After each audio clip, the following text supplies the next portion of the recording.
As a former teacher, Governor Walz does what's right for our kids. He invested in summer catch-up programs for students hurt by the pandemic and fought to fully fund our schools.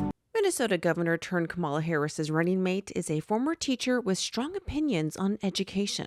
It was my students who encouraged me to run. They saw in me what I hope to instill in them.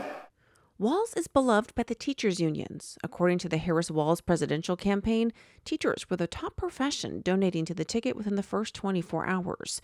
However, according to critics, his dedication to them and their left-wing policies have deteriorated education in Minnesota. From dropping reading and math scores to pandemic-era lockdowns, controversial school curriculums, including critical race theory and transgender ideology, Walz's tenure as governor since 2019 has served as a primary example of what sparked the conservative education backlash during and after the pandemic. According to the Minnesota Department of Education, from 2019 to 2023, reading proficiency among students plummeted nearly 10 percentage points.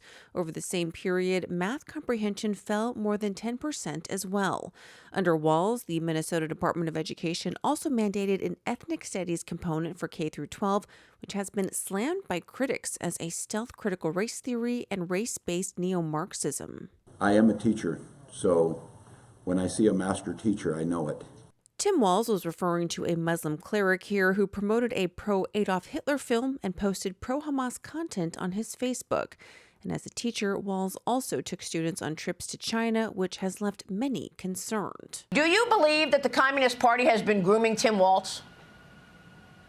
Oh, I think there's no question about it, Maria. It goes back to the exchange program that he ran and brought hundreds of students from the United States to China. Walz has promoted subsidizing education. He ensured students whose parents earn less than $80,000 annually could attend public colleges for free. But Republicans point out the legislation didn't include citizenship requirements. They argue illegal immigrants are able to apply and receive the same scholarship funding as long as they meet income requirements. One person's socialism is another person's neighborliness.